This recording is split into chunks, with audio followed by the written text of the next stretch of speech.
Hello, I'm Kristy Allen, and you're listening to the Tsunami of Truth podcast here on jmcbroadcasting.com. The energy in the studio is electric today because the Masterpiece Vault is wide open and the receipts are finally hitting the table. We aren't just reporting history, we're watching the old world be dismantled brick by the core cast we've been tracking. Now, if you thought the first several months of this year were wild, buckle up because the tsunami is reaching a crest. I'm Kristy Allen, and I can tell by your comments that this subject we will be delving to today is weighing heavily on your mind. So today we're opening a file that the mainstream media treats like radioactive waste. We're talking about the very air you breathe and the survival of the human mind. Fresh from the vault, we're diving into a medical and legislative alert that should be on every front page, but instead, it's being whispered in the corridors of independent research. They want us fogged up and forgetful so we don't notice the redistribution of our sovereignty. But between the Blaylock warning, the science that is now emerging on what works and what doesn't work, and the legislative fire against aerosol programs spreading throughout the heartland, the fog is lifting. While the feds are playing shell games with the truth, the states are drawing lines in the sand, or rather, lines in the sky. And as of March 13, 2026, the Florida Department of Environmental Protection is officially open for business as a reporting hub for what they're calling geoengineering and weather modification activities.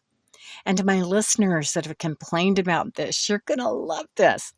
Let's talk about Florida Senate Bill 56. Now, Patriots, this isn't some polite request for them to stop. This is a hammer. This bill, which cleared the legislature and was signed into law, effectively turns the Sunshine State into a no-fly zone for the aerosol brigade. And here's the receipt they don't want you to read live on the air, but I'm going to anyway. Florida has reclassified these activities as a third-degree felony. So if you are a corporation, you're looking at fines up to $100,000 per violation. But here's the kicker, the part that probably has some private contractors sweating in their flight suits today. The pilots aren't safe anymore either. Under SB 56, an aircraft operator or controller who knowingly participates in the injection, release, or dispersion of these chemicals commits a third-degree felony. We're talking about up to 5 years in state prison and personal fines. So think about that.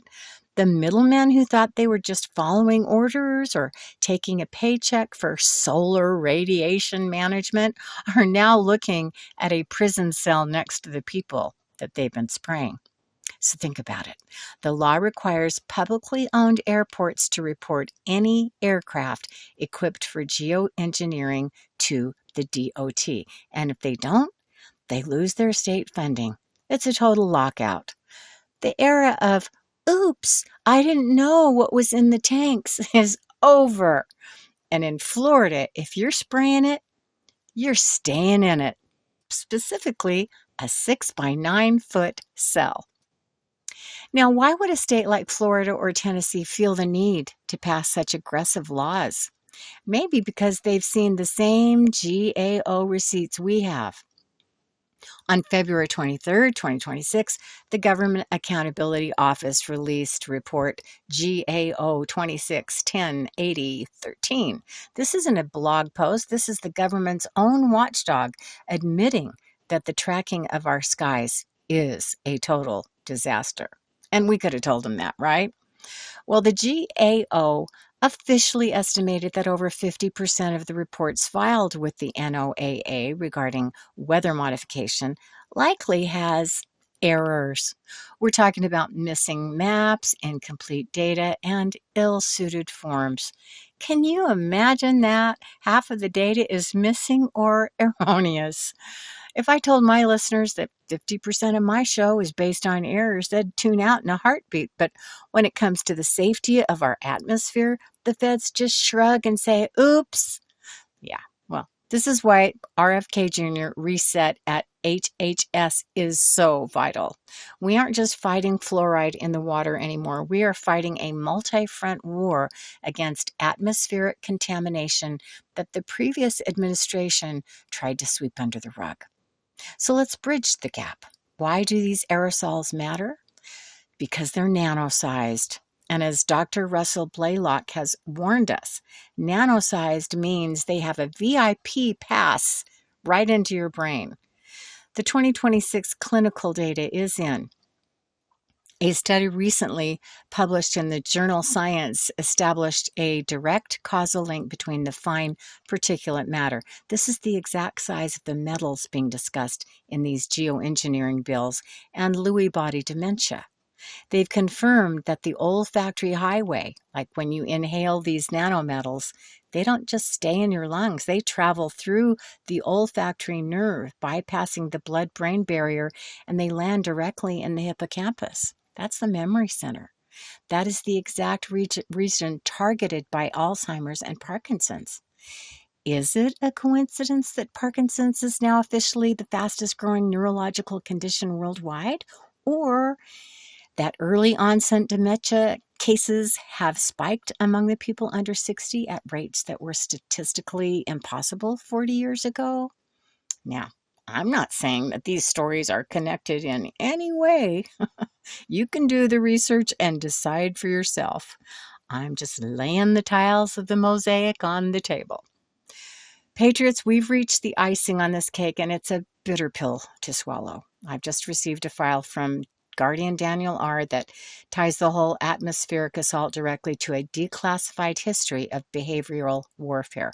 We're not just talking about climate control anymore. We are talking about the Artichoke Protocol.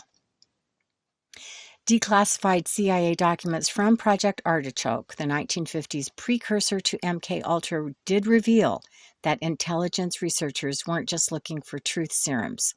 They were looking for a way to delete human resistance.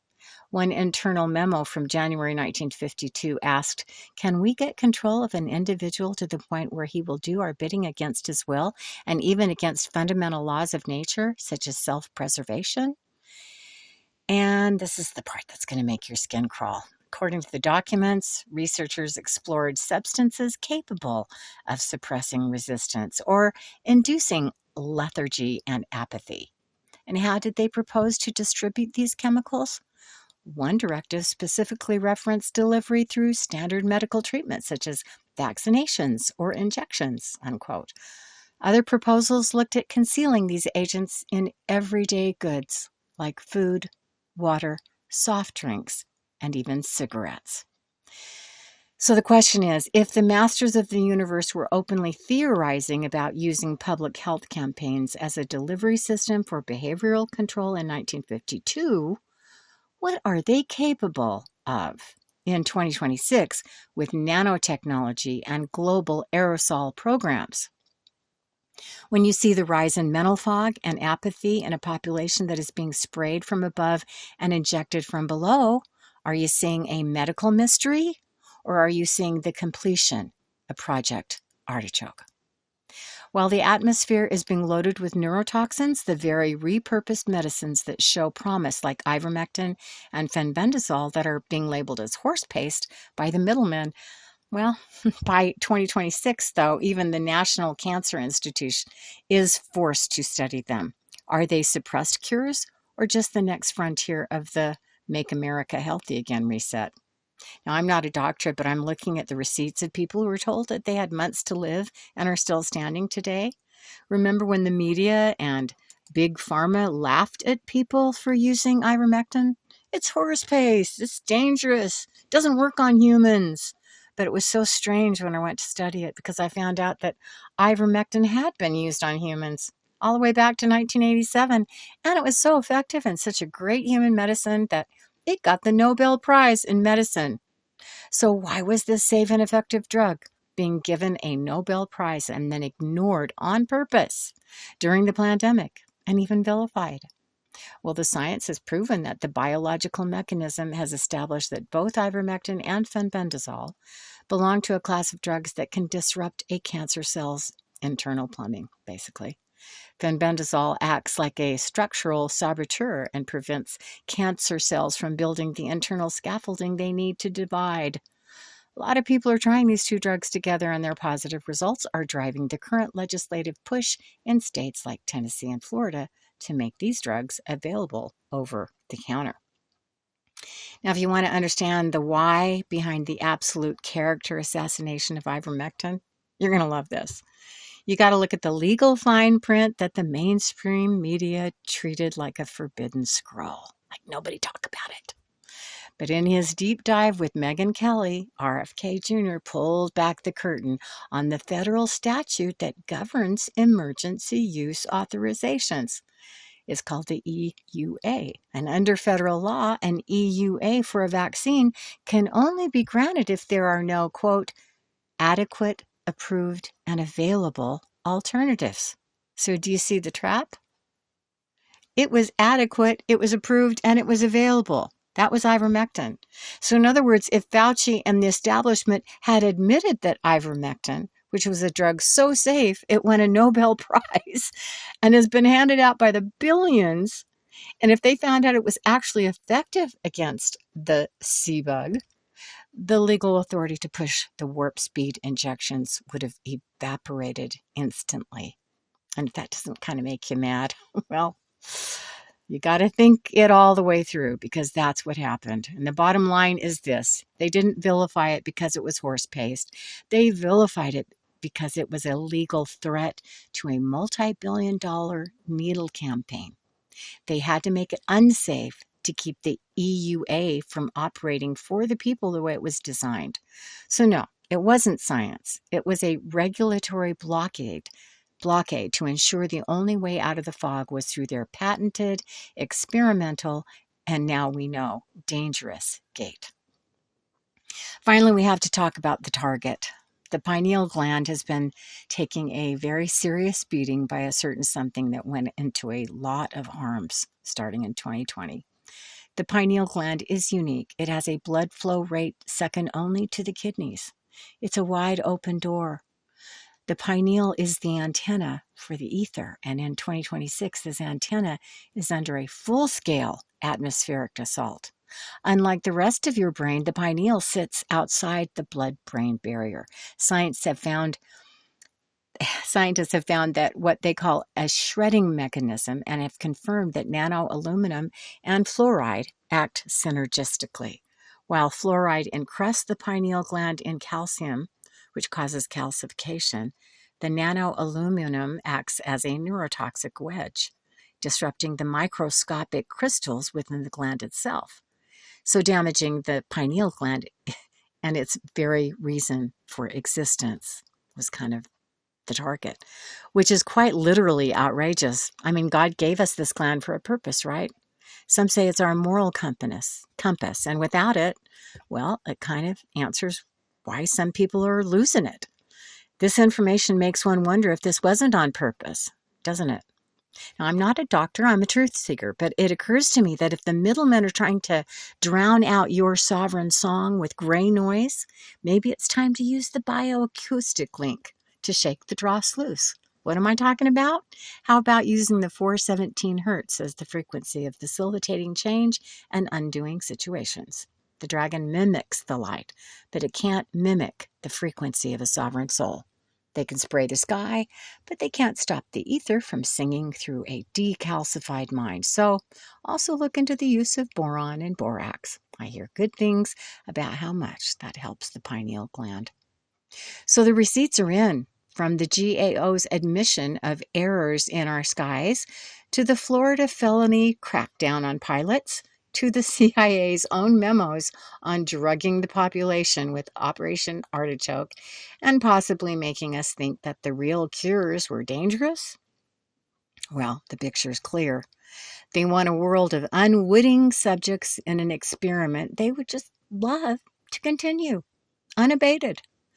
But as the states move to secure the physical borders of our atmosphere, we have to secure the internal ones. If the sky isn't clean, your brain, pineal gland, and your mind are not safe. But the fog is lifting. With the Blaylock warning, the new science journal data, and the legislative fire spreading through Florida and the heartland, we are reclaiming our skies and the air that we breathe. So far, those middlemen have gotten away with this on an unwitting public that forgot to look up. But they forgot one thing. A tsunami of truth cannot be stopped by a gray fog. The truth has its own frequency, and while they try to dampen your spirit with nanometals and apathy chemicals, your sovereign soul is waking up. And dang it, patriots, stomp across the airwaves today and give yourself permission to eject the gray and reclaim your spirit ray. And remember, the ether is still singing, and it's time for us to sing along. Hey, thanks for listening to the Tsunami of Truth. Stay sovereign, stay loud, and we'll see you next time. I'm Kristy Allen, here on johnmichaelchambers.com. The Federal Reserve is no more a government agency than Federal Express.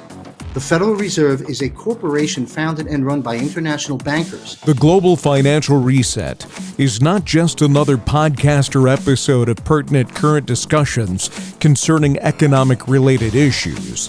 It's also an ongoing educational workshop series. Join me and my prominent guests every Wednesday live at 8:30 p.m. Eastern on JMC Broadcasting's backup Rumble channel on X, Facebook, and YouTube. Sign up for JMC's free weekly war report, including notifications of when the Global Financial Reset show is published. The future is bright, and it belongs to us, not to the global elite. You can survive and thrive this reset transition, but it takes action on your behalf. The Global Financial Reset Workshop Series gives you the tools to get out of the system with confidence.